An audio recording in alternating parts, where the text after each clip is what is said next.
Tonight, financial institutions are now offering 35-year mortgages in efforts to bring more young people into the market. Plus, the BCNE wrapped up this past weekend, and it was a ton of fun for thousands of locals. And a feature on the monthly group showcase at the Omineca Arts Center.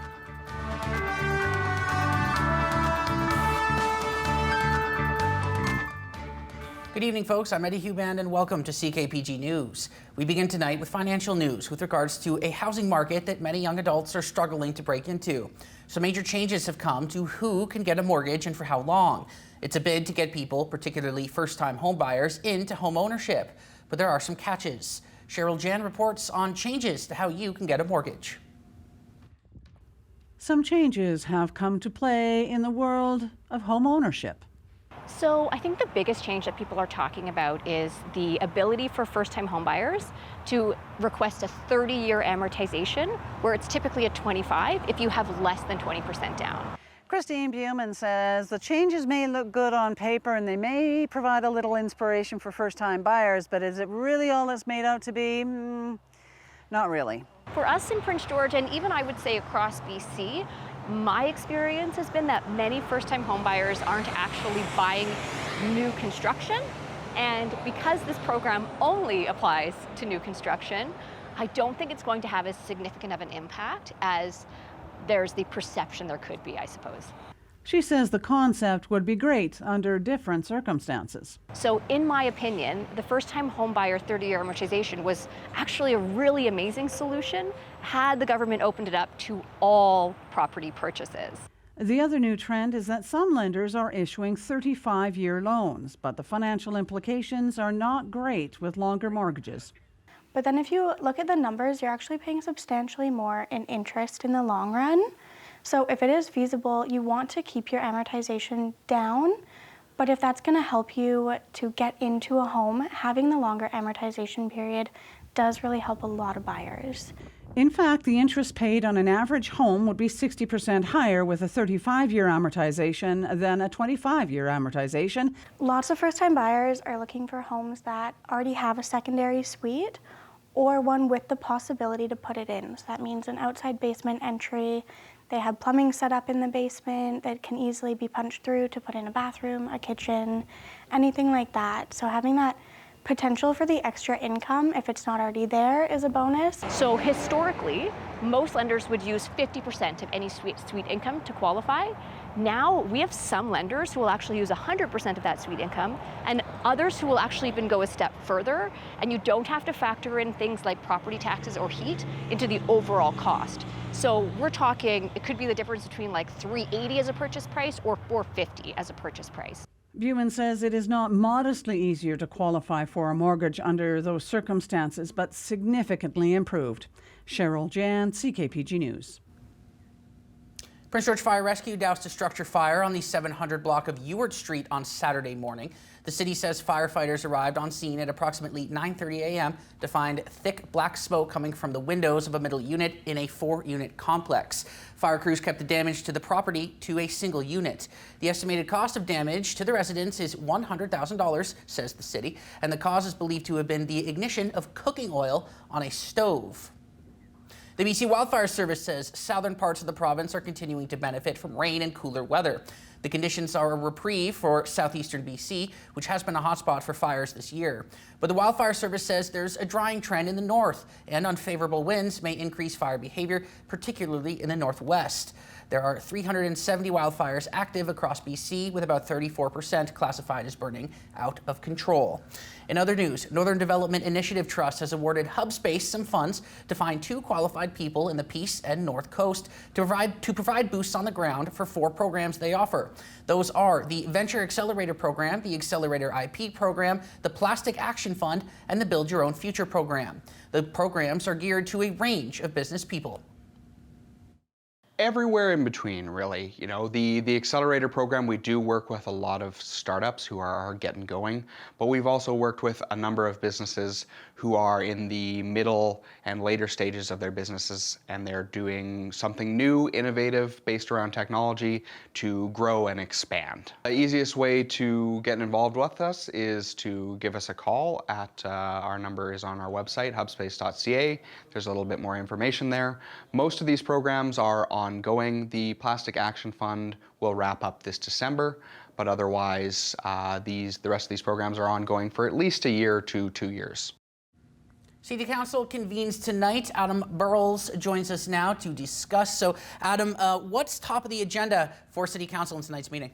So there's a lot on tonight's agenda. It's the first and only meeting of August, so there's going to be a lot on tonight's agenda. But the thing that stood out to me the most, and will probably stand out to councillors the most tonight, is talking about the Aquatic Centre upgrades that was put to citizens of Prince George through an alternate approval process, which means citizens had to fill out a form, send it back to the city to state if they were in favor or against taking out a loan to make repairs and improvements to the Aquatic Centre, not the Canfor Pool, but the Aquatic Centre by the CN Centre.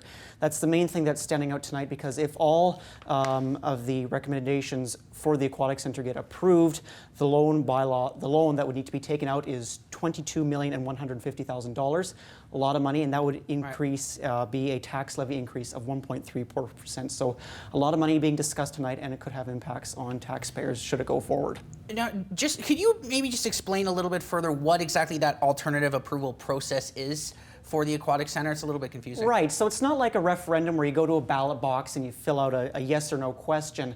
The alternate approval process, citizens had to go to City Hall or download a form off the city's website, and that form essentially allowed citizens, residents, to say that if they were for or against the city taking out the loan, taking out the $22 million loan for the Aquatic Centre upgrades. Now, the important thing to note is that a certain number of elector forms for this process had to be submitted to the city. If they didn't get the number that they needed, then the process could have been squashed. But what we're looking at here is about 5,000 responses needed to be sent into the city. They only got about 400. So that will allow the city to move on to approving the loan, if that's the direction that council wants to go to tonight.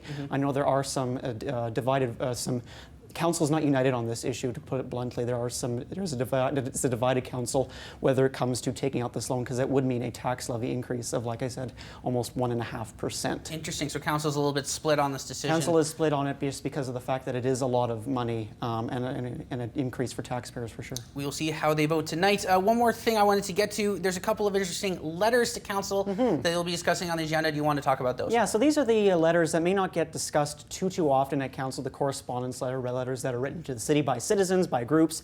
And one letter in particular was written by a psychiatrist here in Prince George, calling for a psychiatric hospital to be built in Prince George. The last psychiatric hospital in BC was closed in 2012, so just over 12 years ago. And the letter is essentially arguing that we don't have the services, we don't have the quality of care that is needed to help deal with mental illness. Therefore, a psychiatric hospital should be opened. It's important to note that this letter was written a day before the cardiac care and acute care tower announcement was made, which was also adding psychiatric care beds. Whether that will change the writer's opinion, we don't know yet, but there is an online petition for the psychiatric hospital. It has over 500 signatures, so it's a bit popular out there right now. So as we see if it'll attract any councillors' attentions tonight, because it is certainly an issue that is by no means it's a very important issue, and it's not going anywhere anytime soon. So even if this doesn't get discussed tonight, I'm sure it will be discussed at some point later on down the road. All right, Adam, thank you very much for that. And we will follow up. It's going to be a very interesting meeting tonight. We will follow up on those stories later on in the week. Adam Burles, thank you very much for that. Enjoy the meeting tonight. Thank you. BC's top doctor is reminding parents to ensure their children's vaccinations are up to date before the school year starts. A statement from Provincial Health Officer Dr. Bonnie Henry says that children should be vaccinated against common illnesses like measles, mumps, rubella, and polio, whooping cough, and chickenpox. She says the fall will also bring an uptick in respiratory illnesses, including COVID-19 and influenza, and that getting kids vaccinated is the best way to protect them. The BC Northern Exhibition wrapped up this weekend, and as usual, it saw thousands of visitors. The BCNE brought back the usual favorites like many midway rides, food trucks, live entertainment, and much more. While it undoubtedly brings a lot of fun to the community, Tourism Prince George says events like the BCNE, especially when paired with other ongoing events like the Sunflower Festival, are fantastic for the local economy.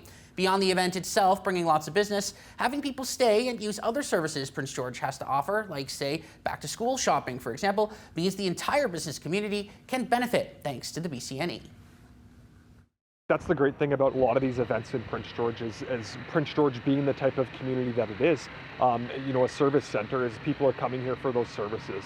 So the more types of events and activities we have going on, the more money people are going to spend here while they are visiting, and the longer they're going to stay as well. So, it's really great to see these types of events, and I think BCNE kind of being that shining star in a lot of ways for that.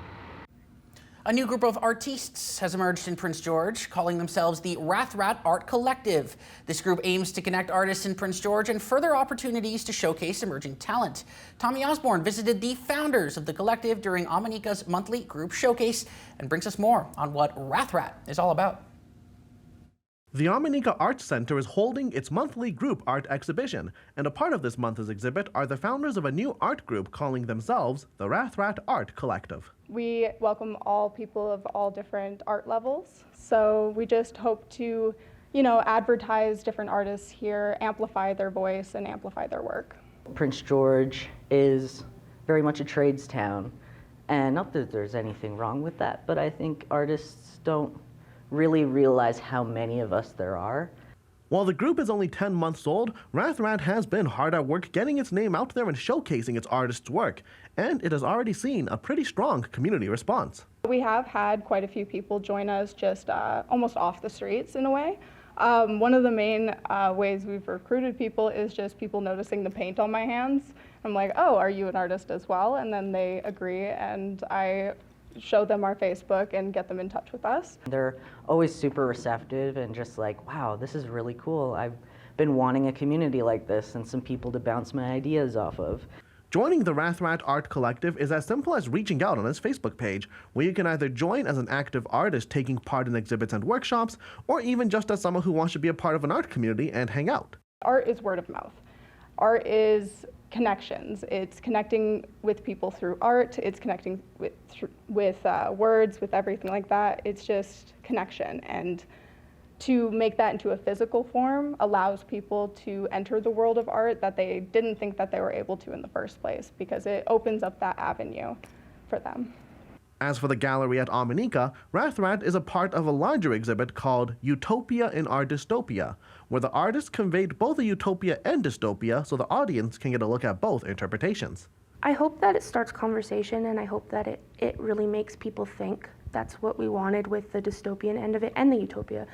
But then to shine like inspiration and hope with the utopia kind of to come full circle. The exhibit will be on display until the end of the month, and there will also be a reception on August 25th from 6 to 8 p.m., where all the artists will be in attendance to discuss their work. Tommy Osborne, CKPG News. The lowest gas price in Prince George is sitting at $1.67.9 per liter at Costco. The lowest price in the province right now is in Mission at $1.55.7 per liter. Manitoba has the lowest fuel prices on average in the country at $1.47.2 per liter, while BC has an average price of $1.72.7 per liter.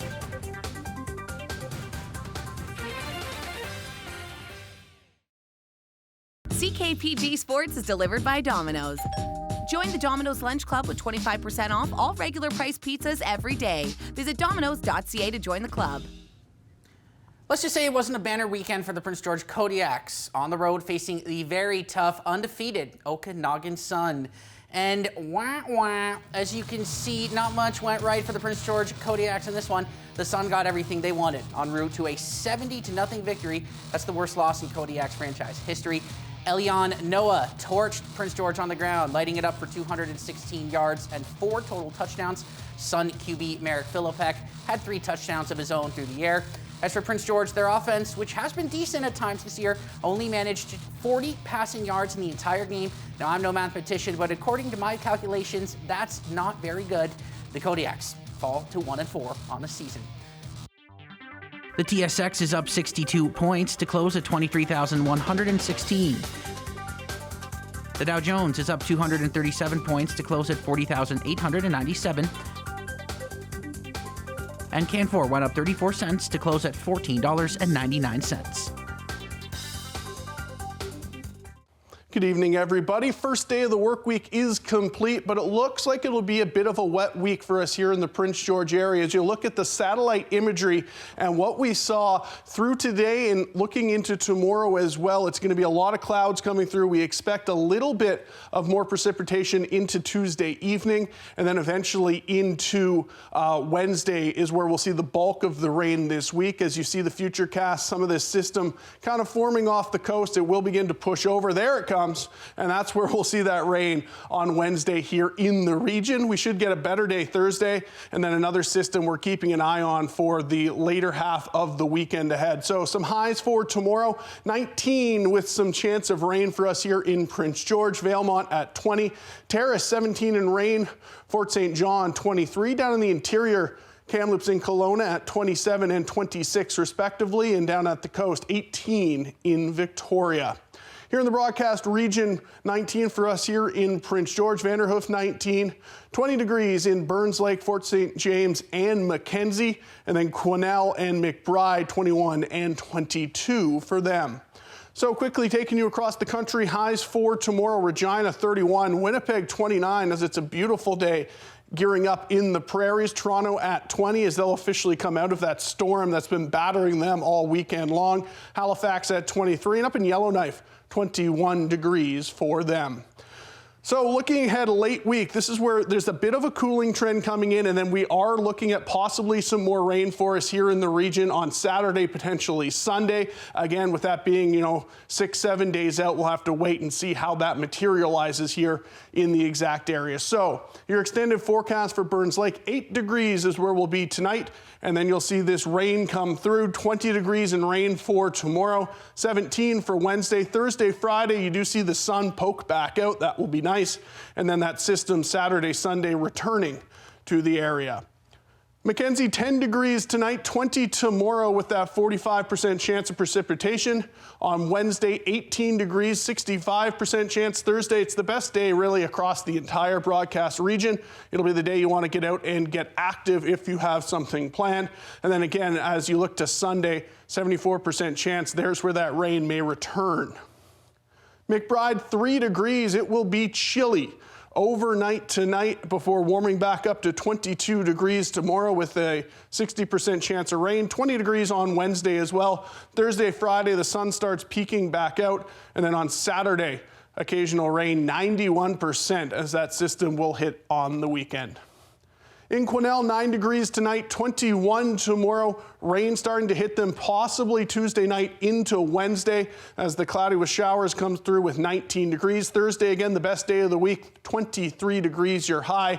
And then again, that system on Saturday returning.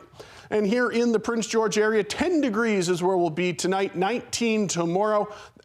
We do expect the rain to maybe start Tuesday night into Wednesday, where we'll see the bulk of it with 18 degrees for our high. Thursday, Friday, and Saturday, the sun does return. And then there you see Sunday, 56% chance of rain as that system moves back in. And we'll see what that brings and has in store for us here in the region. CKPG Sports is delivered by Domino's. Join the Domino's Lunch Club with 25% off all regular price pizzas every day. Visit domino's.ca to join the club. Now a check-in on the crown prince of the Prince George baseball scene, who's played in the major leagues in the past. Jared Young is having quite the season. This year he's playing ball in the Korea Baseball Organization for the Doosan Bears, and he's been lighting it up.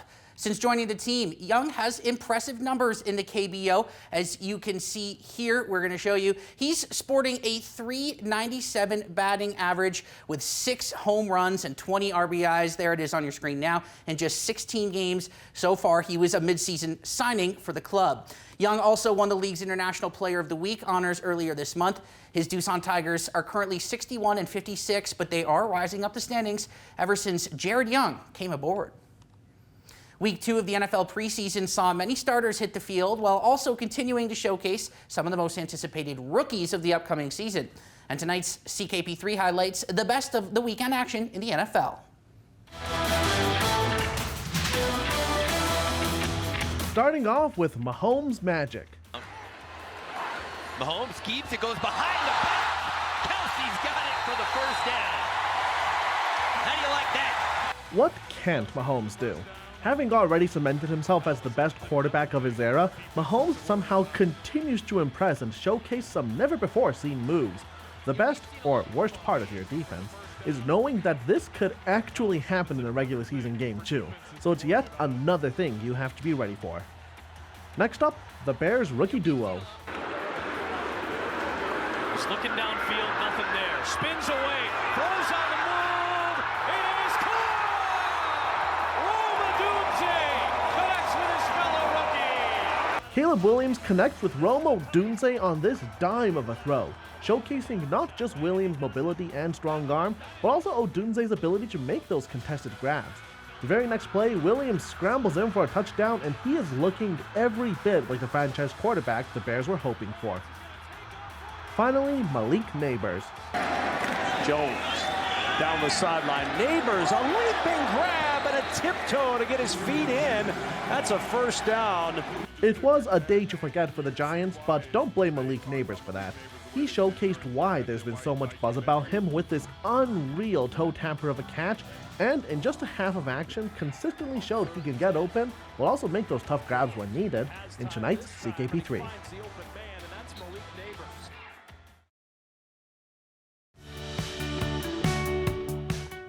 Hello from the CKPG Today's side. Got a great one coming up over here. Some would say our show is in bloom. We're heading out to the Sunflower Festival, pun intended there. So we're going to show that off to you today, how you can get your tickets, so much more. Plus, you can even win a home with us on the show today. Well, kinda. The 2024 Hospice Dream Home is being featured on the show today, and my goodness, this house is stunning. Stunning, stunning, stunning. I see a lot of dream homes doing this job. This one might just be my favorite. Might just take the cake.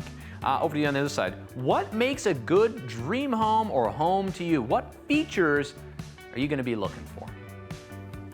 I gotta say, I'd start with a kitchen. I'd love to have a great kitchen, lots of stuff to cook with, I guess, a big pantry, big fridge. So that would be top of my list there, Mr. Fanshaw. Let's finish up our show, though. We're back at the PG Humane Society this week for Forever Friends, where they're looking to find a home for a ferocious furry feline. Take a look.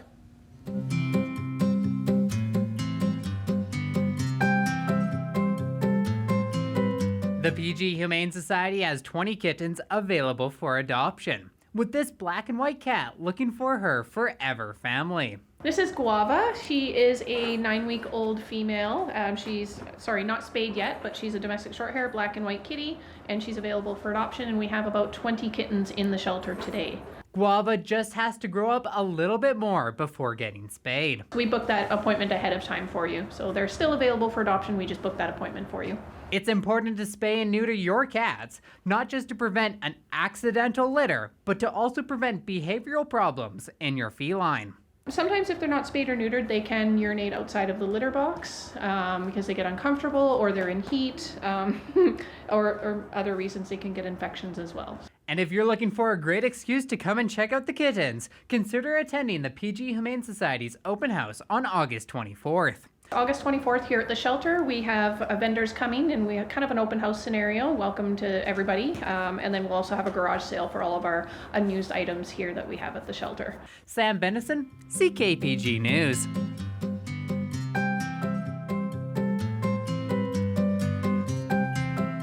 That's our show tonight, folks. Thanks for joining us as always. We will see you tomorrow.